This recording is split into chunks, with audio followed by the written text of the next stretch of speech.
Welcome, welcome, welcome, everyone. My name is Dennise Williams, and I am here with your lunch and learn to earn. I am so excited to be here. We are all about helping you, giving you tools because we really want to talk about the things we avoid, yeah, to block us from our financial goals, and we want to help you earn more with less stress.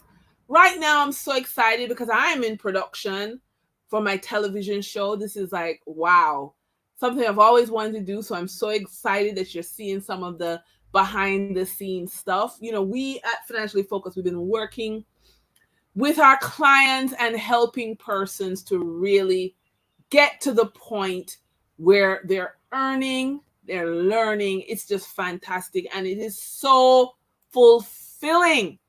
Now, a lot of the things we do is to get you from the comfort zone into the growth zone. And that means we're going to be traveling through the fear zone. We're going to have to spend some time in the learning zone, and then we get into the growth zone. And then we're always coming back to this. And this is why it is a circle. Oh my gosh. So I want you to find purpose, live your dreams, set new goals, and conquer objectives. I'm so excited, because we're not working for ourselves. We have other people in our lives that count on us. So when we become technically competent, we help so many other people. That's why mental fitness is a huge part of my financial coaching, right? I want you to have that ability to grow 3 core muscles to help you in challenging times. This is where you're going to thrive.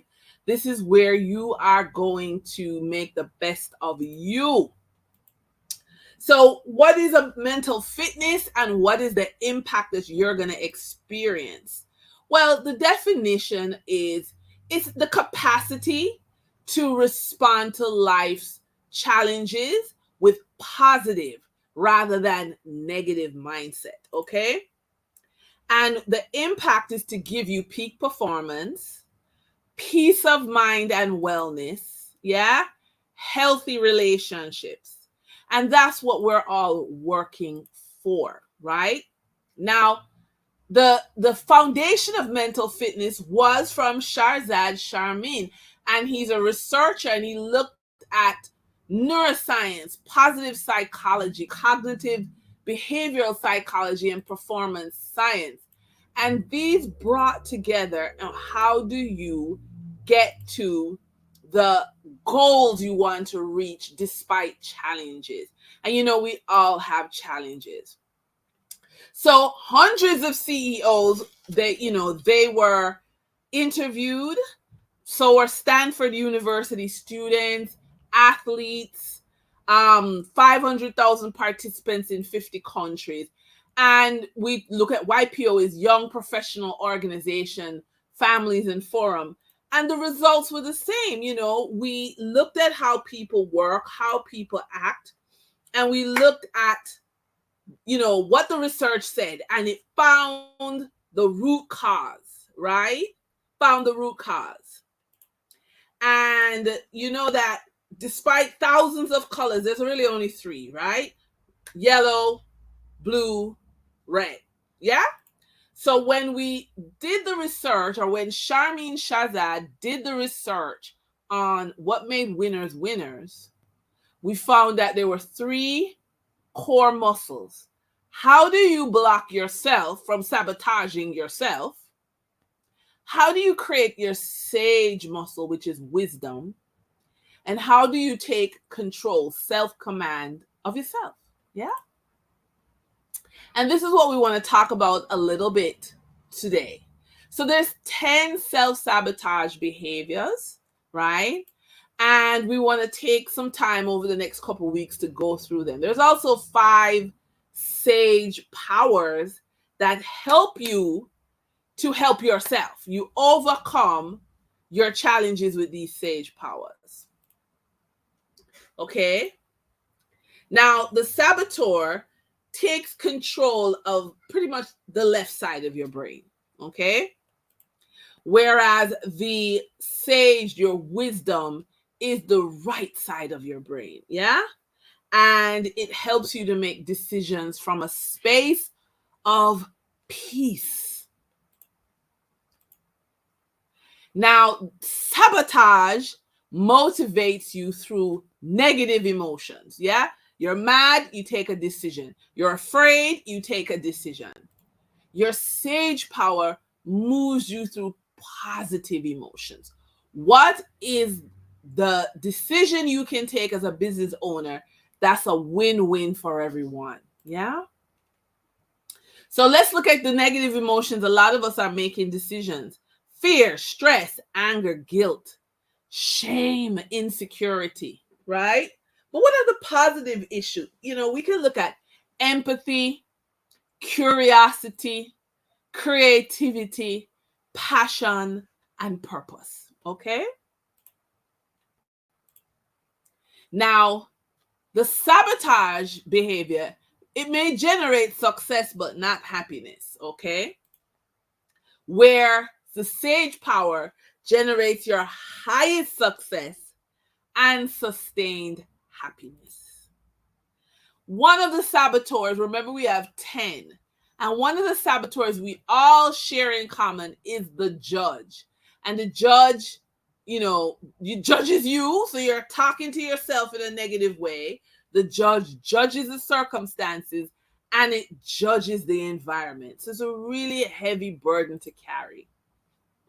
We have the controller, the hyperachiever, the restless, the stickler, the pleaser, the hypervigilant, the avoider, the victim, and the hyper-rational. So again, over the next couple of weeks, we'll be going through each of these saboteurs, okay? We also, in the coaching that we offer, we have the saboteur, interceptor, the sage, and self-command.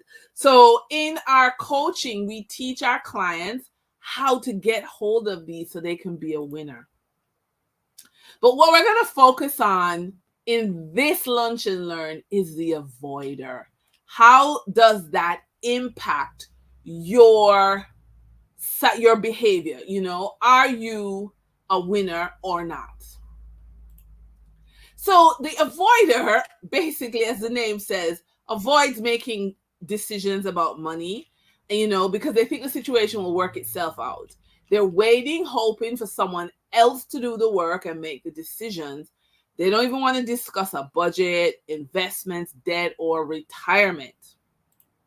Okay? Now, there are some strengths of the avoider. So they're all about peace and harmony, and that includes with their self. So that's beautiful. Very even, keeled, easygoing, flexible, and adaptable. And, they tend to be positive and they don't really judge other people. So that's what's good. Yeah. And they focus, an avoider focuses on the positive and pleasant in an extreme way. And they avoid difficult and unpleasant tasks and conflicts. Okay. So really all about peace. They avoid conflict, say yes to things they don't really want. They downplay the importance of problems and really, say to other people, what do you want to do? What do you want to do? Have a difficulty in saying no. And, they're passive aggressive. And they lose their self in comforting routines and habits, and they procrastinate on unpleasant tasks. Okay. I don't know if this sounds like you, but it sounds like me. I absolutely love the comforting routine and tasks. So that is something I have to be mindful of. Okay. Now, what I'm going to call us we, because I'm putting myself in the avoider category. So what do? We're saying this is just too unpleasant. Maybe if I let it go, it will take care of itself. Another thing we avoiders say is, if I deal with this now, I'll hurt somebody's feelings, so I'd rather not. Another thought, if I get into conflict, I lose my connection. And wow, this is so me. I have found balance. I don't want to mess with it. Or somebody say, I'd rather give someone else their way than to create a scene. So these are some of the things that we avoiders think about. We're all about being on an even keel. And the anxiety, though, is we keep avoiding and procrastinating and avoiding and procrastinating, which creates anxiety. And there's a strong fear that works so hard to find peace and peace of mind, and you don't want anything that's going to disturb it. Yeah. And I know that's one of my big things, because peace of mind was something I have really fought hard for in my life. And those suppressed anger. So we suppress anger and resentment rather than express it. Okay. And what am I lying in telling myself? That you're a good person to spare other people's feelings. No good comes out of conflict. And it's good to be flexible. Somebody needs to be the peacemaker. Okay. The problem, and I'm facing this, let me confess, confession time. You're not really working with people because you don't have a deep relationship, because you're trying to avoid the conflict, because they're really getting on your nerves, but you don't want to say it. And you start to feel numb to pain because you don't know, you avoid pain. So you're not gathering the wisdom of pain. And the problem is, what is avoided doesn't go away. It festers, right? And relationships are kept superficial through conflict avoidance. And, people, they don't trust you because they're not sure when the information is being withheld. So this is a challenge, right? Sometimes it's not just an unhappy childhood that causes this. You can have a really happy childhood, and this, avoider personality happens. Because in a high conflict childhood, you play the peacemaker, right? But in a happy childhood, no one taught you how to deal with conflict, you see. So that is what the challenge is. And that's why coaching is so important, because you want to celebrate your underlying, strength, so that you can avoid the shame of procrastinating. And again, this is something I got to work on. What are my strengths? What am I good at? And being numb to situation is not how you generate peace. It's discernment and action. And again, our coaching takes you through that. So how does this relate to your money? And how does this relate to your time? Well, it's very important, because we want to help you develop vision, empowerment, and income. That's what's really important. And we want to help you grow your cash flow. One of the key things about growing your cash flow is being in a space where you can reach out to people, where you can have more income in 2024, right? Working on teams, working with other people is very important. And so you want to build a business, particularly if you struggle with being an avoider, where you don't have to do the work of finding products or storing inventory or managing employees, you see. What you want is a community, right? You want to make a difference in the lives of others, okay? And in doing so, I want to help you to create a vision of what your life would look like with this opportunity. Yeah. And we're hosting some live events, and we're hosting some online events. And I want to help you get the online training to help you avoid the avoider, right? And we want you to be able to grow. And it's a massive opportunity, because we don't want the avoider to block you from your cash flow. So I really want you to invite you to send me a DM. Let's talk more over coffee. Okay?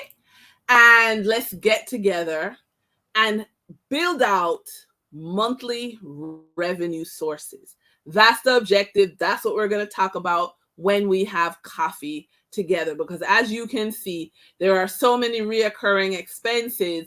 We want to have the reoccurring income to match. Okay. So we want to make sure you secure your share of revenue each month so that you can live the life. So I want you to hop on a call, give me a call, make sure 2024 is a success. I have a free gift for you. So if you reach out, I will happily send you the link. And I'm so pleased that you spent some time with me on this Lunch and Learn. I'm so happy to support you. My name is Dennise Williams, and I am here as your financial coach. Thank you and bye.